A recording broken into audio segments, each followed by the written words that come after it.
अब हम बात करेंगे अपने difference between verbal and non verbal communication के ऊपर। ये बहुत ज़्यादा इंपॉर्टेंट टॉपिक है और इसको आपको पता होना बहुत ज़्यादा ज़रूरी है।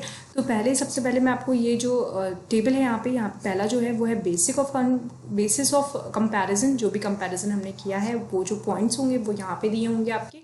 उसके बाद आपका वर्बल कम्युनिकेशन आएगा और उसके बाद आपका नॉन वर्बल कम्युनिकेशन आएगा। तो सबसे पहले जो बेसिक है वो है आपका मीनिंग का। अगर हम वर्बल कम्युनिकेशन की बात करें तो मीनिंग अगर मैं पढ़ूँ तो the communication is in which the sender uses words to transmit the message to the receiver is known as verbal communication. मतलब जहाँ पे सेंडर आपका वर्ड्स के थ्रू अपने मैसेज को ट्रांसमिट करता है उसको हम वर्बल कम्युनिकेशन बोलते हैं। Non verbal communication the communication that take place between sender and receiver with the use of sign is known as non verbal communication. तो यहाँ पे कैसा कम्युनिकेशन हो रहा है, यहाँ पे हम साइन के थ्रू कम्युनिकेट कर रहे हैं। टाइप्स की अगर मैं बात करूँ तो वर्बल कम्युनिकेशन आपका फॉर्मल एंड इनफॉर्मल वे में होता है। नॉन वर्बल कम्युनिकेशन में आपके क्रोनोमिक्स आते हैं, वोकलिक्स आते हैं, हैप्टिक्स आते हैं, किनेसिक्स आते हैं, प्रॉक्सिमिक्स आते हैं एंड आर्टिफैक्ट्स आते हैं। तो ये आपके हो गए types of non verbal communication. उसके बाद आपका आता है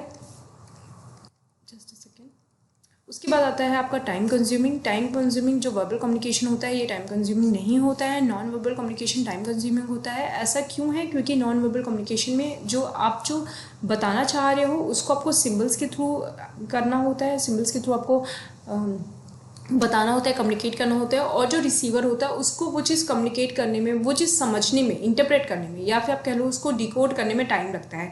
ठीक है, तो ये सारी चीज़ें बहुत ही ज़्यादा टाइम टेकिंग प्रोसेस होती हैं। उसके बाद chances of transmission of wrong message. अगर हम बोले कि क्या चांसेस होते हैं कि रॉन्ग मैसेज ट्रांसमिट होगा, तो वर्बल कम्युनिकेशन में बहुत ही कम ऐसा होता है क्योंकि वहाँ पे या तो ओरल कम्युनिकेशन होता है या तो रिटन कम्युनिकेशन होता है। क्लियरली आप कम्युनिकेट करते हो कि आप क्या कहना चाहते हो। बट नॉन वर्बल कम्युनिकेशन में आप सिंबल्स के थ्रू या एक्शन के थ्रू करते हो, तो इस वजह से यहाँ पे रॉन्ग मैसेज को ट्रांसमिट होने का बहुत ज़्यादा चांसेस होते हैं। ठीक है, फिर डॉक्यूमेंट्री एविडेंस की अगर हम बात करें तो वर्बल कम्युनिकेशन में डॉक्यूमेंट्री एविडेंस होता है। वो चीज़ें डॉक्यूमेंटेड हो सकती हैं अगर वो रिटन कम्युनिकेशन के में हो। ठीक है, उसके बाद अगर हमें डॉक्यूमेंट्री एविडेंस चाहिए, अगर हमें डॉक्यूमेंटेड चाहिए और एविडेंस चाहिए उसका, तो ये नॉन वर्बल कम्युनिकेशन में पॉसिबल नहीं है। एडवांटेजेस की अगर मैं बात करूँ तो यहाँ पे वर्बल कम्युनिकेशन में the message can be clearly understood and immediate feedback is possible. यहाँ पे तुरंत आपको फीडबैक मिल जाता है।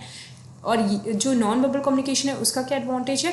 Helpful in understanding emotions, status, life style and feeling of the sender.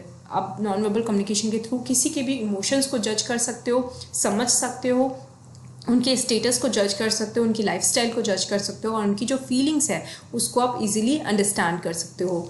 अब अगर मैं बात करूँ प्रेजेंस के बारे में, तो मैसेज जो होता है वो ट्रांसमिट किया जाता है नॉन वर्बल कम्युनिकेशन में through letters, telephone calls etcetera. तो यहाँ पे पर्सनल प्रेजेंस की ज़रूरत नहीं होती है और अगर आप पर्सनली नहीं भी प्रेजेंट हो तो भी ये बहुत ज़्यादा चेंज आपके मैसेज पे नहीं डालता है।